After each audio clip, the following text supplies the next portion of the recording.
Assalamualaikum warahmatullahi wabarakatuh. Halo, berjumpa lagi dengan saya Risma Tangkerlo dengan nomor induk mahasiswa 210404 50 10 17. Hari ini kita akan membahas tentang teori BK Karir menurut pandangan John Holland.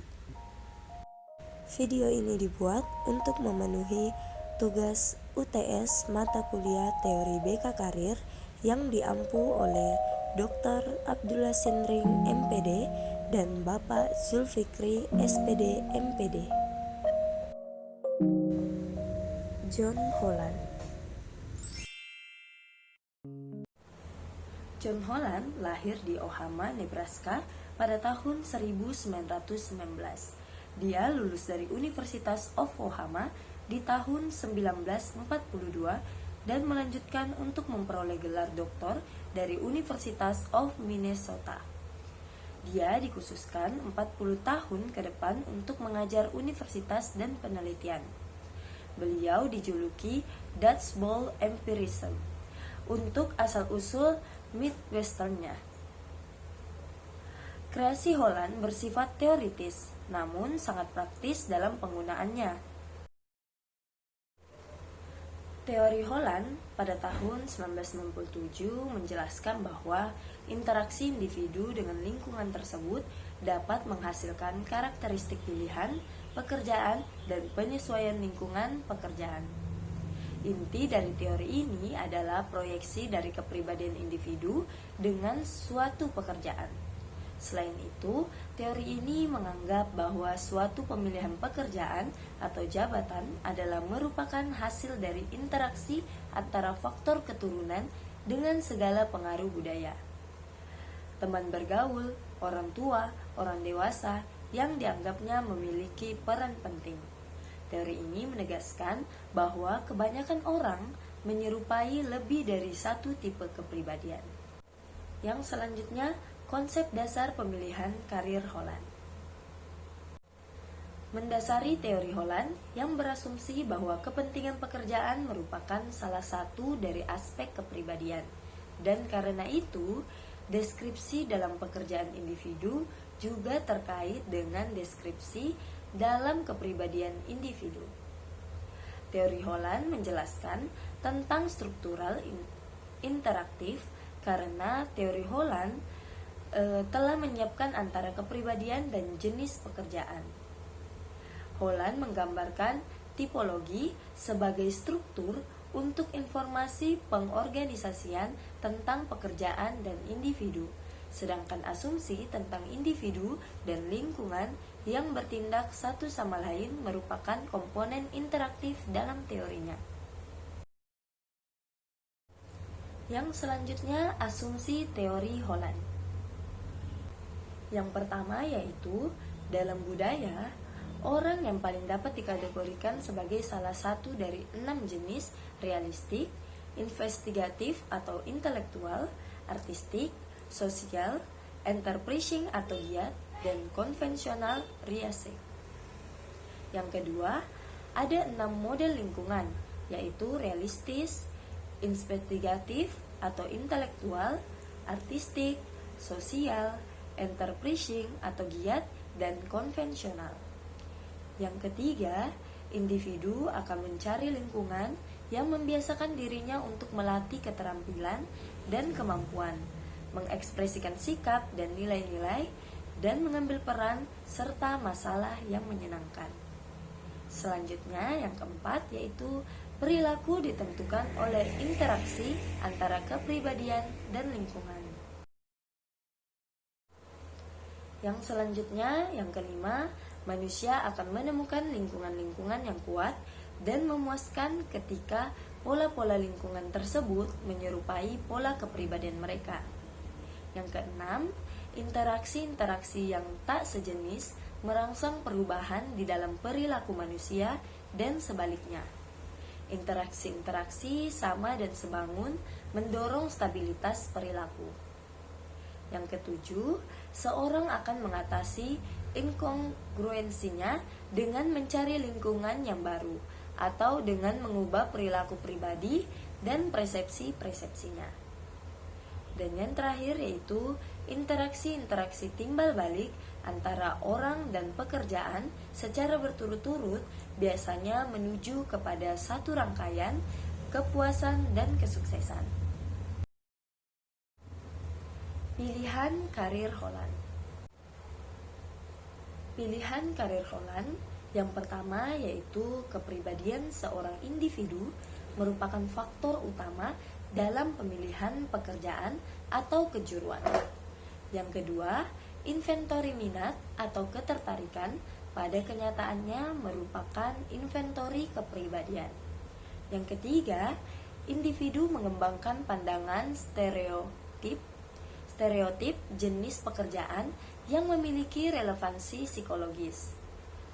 Stereotip ini memainkan peran utama dalam pemilihan pekerjaan. Angan-angan tentang pekerjaan seringkali merupakan tanda untuk pilihan pekerjaan. Yang kelima, identitas atau kejelasan persepsi tentang tujuan dan karakteristik pribadinya berhubungan dengan memiliki sejumlah kecil tujuan kejuruan atau pekerjaan yang lebih berfokus. Dan yang terakhir, untuk menjadi sukses dan puas dalam sebuah karir, seseorang perlu memilih pekerjaan yang sesuai dengan kepribadian seseorang. Yang selanjutnya, tipe kepribadian. Tipe kepribadian realistik atau realistis merupakan tipe orang yang berurusan dengan lingkungan yang objektif, konkret, dan sikap fisik yang manipulatif. Mereka menghindari tujuan dan tugas yang menuntut subjektivitas, ekspresi intelektual, atau seni, atau kemampuan sosial.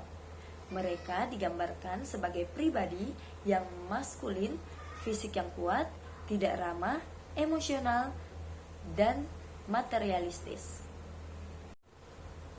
Yang kedua yaitu investigatif atau investigasi. Investigatif merupakan tipe orang yang menghadapi lingkungan dengan menggunakan akal, memanipulasi ide, kata, dan simbol. Mereka lebih memilih panggilan ilmiah, tugas teoritis, membaca, mengumpulkan, dan aljabar, bahasa asing, serta aktivitas kreatif seperti seni, musik, dan seni pahat. Mereka menghindari situasi sosial dan melihat diri mereka sebagai orang yang tidak ramah, maskulin, gigih, ilmiah, dan tertutup.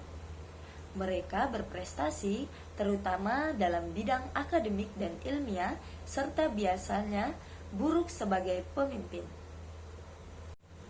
Yang ketiga yaitu artistik.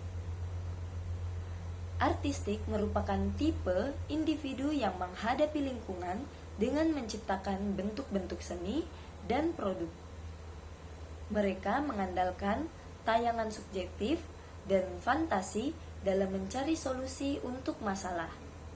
Mereka lebih memilih bidang musik, seni, sastra, pekerjaan yang berhubungan dengan drama, dan kegiatan kreatif yang berkaitan dengan alam. Yang keempat yaitu social people atau sosial. Social people merupakan orang-orang yang menghadapi lingkungan dengan menggunakan keahliannya dalam berinteraksi dan berhubungan dengan orang lain. Mereka dilambangkan dengan keterampilan sosial dan kebutuhan untuk interaksi sosial. Yang kelima yaitu enterprising atau giat. Tipe ini adalah orang-orang yang menghadapi lingkungan dengan cara mengekspresikan kualitas petualangan, dominan, antusias, dan impulsif. Yang selanjutnya yaitu konvensional.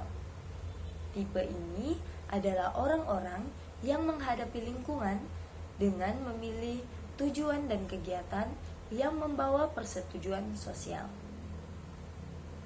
Pendekatan mereka terhadap masalah adalah stereotip, benar, dan tidak orisinal. Mereka menciptakan kerapihan, ramah, dan terkesan konservatif. Seorang individu mungkin mirip dengan 1, 2, atau 3, bahkan ke-6 tipe dari Holland. Pola skor dan kemiripan itu disebut subtipe. Tanda-tanda diagnostik menggambarkan hubungan antara tipe dalam subtipe atau hubungan antara subtipe dari individu dengan subtipe lingkungan di mana individu tersebut tinggal. Yang selanjutnya yaitu penggunaan teori Holland. Tujuan dari eksplorasi karir dan konseling menggunakan teori Holland adalah untuk membantu kelompok konseli dalam mengidentifikasi pekerjaan yang termasuk di dalamnya para pekerja yang memiliki karakteristik kepribadian yang sama seperti mereka sendiri. Yang kedua, Holland mengklaim bahwa individu yang berusaha keluar dari lingkungan pekerjaannya dengan sikap dan nilai mereka yang memungkinkan mereka menggunakan keterampilan dan kemampuannya. Konsekuensi mereka, bahkan individu dalam pekerjaan yang sama akan memiliki kepribadian yang sama pula. Selanjutnya yaitu teori karir menurut David Valentine Tiedemann. David Valentine Tiedemann lahir pada tanggal 12 Agustus 1919 di Amerikus Gamma. David merupakan putra dari Walter dan von Dohlen Tiedemann dan Edna Mary Comfort. David meninggal pada tanggal 25 September 2004. Konsep teori David. Teori David mengemukakan bahwa keputusan untuk memilih pekerjaan, jabatan, atau karir tertentu merupakan suatu rentetan akibat dari keputusan-keputusan yang diambil individu pada tahap-tahap kehidupan di masa lampau. David Tiedemann mengemukakan bahwa karir diartikan sebagai suatu rangkaian pekerjaan-pekerjaan, jabatan-jabatan, dan kedudukan yang dipegang oleh seseorang seumur hidupnya. Menurutnya, keputusan untuk pemilihan pekerjaan, jabatan, atau karir tertentu merupakan suatu rentetan akibat dari keputusan-keputusan yang dibuat individu. Implikasi teori David dalam BK. Implikasi teori David dalam BK yang pertama yaitu merumuskan pilihan karir siswa yang sesuai dengan tujuan individu. Yang kedua, merefleksikan kemampuan, minat, dan implikasi sosial untuk masa depannya. Yang ketiga, membantu siswa dalam memilih satu pilihan karir yang pasti. Yang keempat, strategi yang diberikan konselor dapat membantu siswa untuk memahami dirinya. Dan yang terakhir, melakukan studi mengenai perkembangan karir.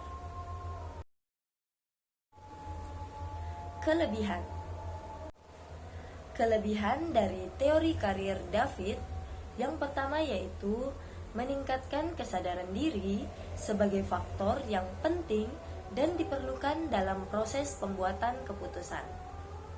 Yang kedua, perhatian diarahkan pada upaya mempengaruhi perubahan dan pertumbuhan melalui penyesuaian terhadap kebiasaan-kebiasaan yang berlaku di dalam sistem sosial sebuah karir. Yang ketiga, adaptasi dengan lingkungan kerja untuk mendapatkan adiliasi dan bermakna dengan kelompok sebaya juga mendapat penekanan.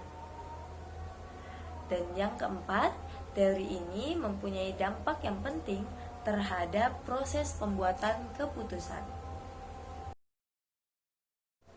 Selanjutnya, kelemahan. Kelemahan teori David ini yang pertama, dukungan data empiriknya masih sangat terbatas.